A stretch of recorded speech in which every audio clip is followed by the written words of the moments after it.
حضرت عائشہ صدیقہ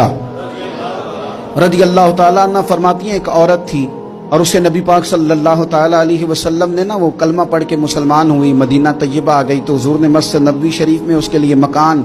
ایک سادہ سا کمرہ ساتھ مسجد کے بنوا دیا، وہیں رہنے لگی۔ اکثر وہ سیدہ طیبہ کے پاس آتی تو حضرت عائشہ صدیقہ رضی اللہ تعالیٰ عنہ فرماتی ہیں وہ بڑی باتیں سناتی اور آخر میں کہتی وہ ہار والا دن بھی بڑا عجیب دن تھا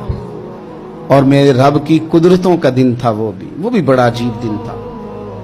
سیدہ عائشہ صدیقہ رضی اللہ تعالیٰ عنہ ایک دن فرمانے لگی کہ تو ہار والے دن کا بڑا ذکر کرتی ہے، وہ کیا دن تھا؟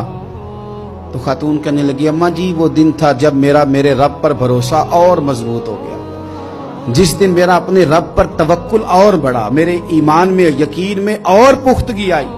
کہنے لگی میں ایک گھر کی کنیز تھی، نوکرانی تھی،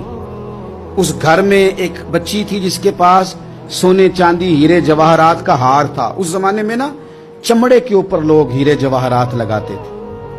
کئی دفعہ سرخ رنگ کے چمڑے پہ لگائے جاتے تھے، وہ بچی پہنتی تھی تو کہتی ہوں بچی کے اس نے اتار کے رکھا یا اس سے گرا وہ ہار تو چیل اسے اٹھا کے لے گئی گوشت سمجھ کے اور میرے سامنے اٹھا کے لے گئی۔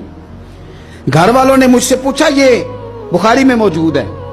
گھر والوں نے پوچھا مجھ سے کہ وہ ہار کہاں ہے تو میں نے کہا چیل اٹھا کے لے گئی۔ گھر میں کچھ چوری ہو جائے تو سب سے پہلا الزام کس پہ لگتا ہے؟ ملازمین پہ۔ کہتے انہوں نے مجھے بڑا مارا، بڑی تکلیف تھی، حتیٰ کہ میری شرمگاہ تک کی تلاشی ہوئی، میری عزت اتنی خراب کی میں بتا نہیں سکتی۔ میں نے اپنی زندگی میں ایک واقعہ دیکھا، ایک امیر گھر میں چوری ہو گئی، ملازم کو اتنا مارا کہ وہ چارپائی پہ پڑ گیا، پولیس والوں سے اتنی مار پروائی گئی کہ وہ بیچارہ چارپائی پہ پڑ گیا اور پھر وہ اتنا بیمار ہوا اور کچھ دنوں کے بعد پتہ چل گیا کہ چور تو اپنا بیٹا ہے ان کا، پھر اس کا انتقال ہو گیا۔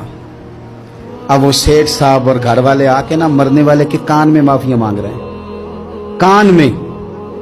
تو میں نے ان سے پھر کہا تھا کہ یہ تو اب چلا گیا ہے، تمہارا زور چلتا تھا نا تو تم نے قانون خریدا اور تم نے اسے جتنا ہو سکا تم نے اسے مار پڑوائی،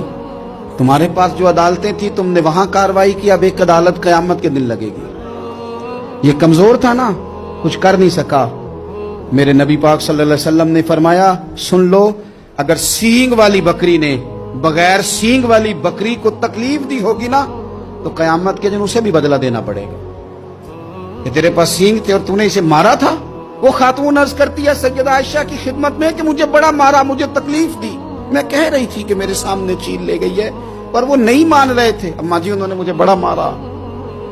حضرت عائشہ صدیقہ کہتی ہیں پھر کیا ہوا؟ کہنے لگی اماں جی جب کوئی میرا مددگار نہ رہا، مجھے تکلیف دے رہے تھے، رسوا کر رہے تھے تو میں نے اپنے رب سے مدد چاہی، میرے رب کی طرف میں نے توجہ کی، میں نے کہا مالک اب تو ہی میرا مددگار ہے۔ کہتی ہے وہ مجھے مار رہے تھے تو وہ چیل جو ہار لے گئی تھی وہی لے کے واپس آ گئی اور ہمارے سروں کے قریب لا کے اس نے جب اس ہار کو پھینکا وہ مجھے چھوڑ کے سائیڈ پہ ہوئے، وہ میری بے گناہی جان گئے، لیکن آپ کو بتاؤں اس دن سے میرا اپنے رب پر یقین اور بڑھ گیا۔ مجھے سمجھ آ گئی کہ جب انسان پورا ٹوٹ جاتا ہے اور جب کوئی چاروں جانب اس کا مددگار نہیں ہوتا تو رب تو ہوتا ہے نا، اللہ تو اس کا مددگار ہوتا ہے نا،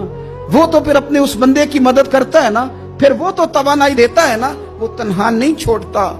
وہ تو آنسوؤں والوں کے آنسوؤں پہ بڑا کرم فرماتا ہے، وہ تو قسم پرسی میں آ جاتا ہے، اس کی رحمت بڑھ کے استقبال کر لیتی۔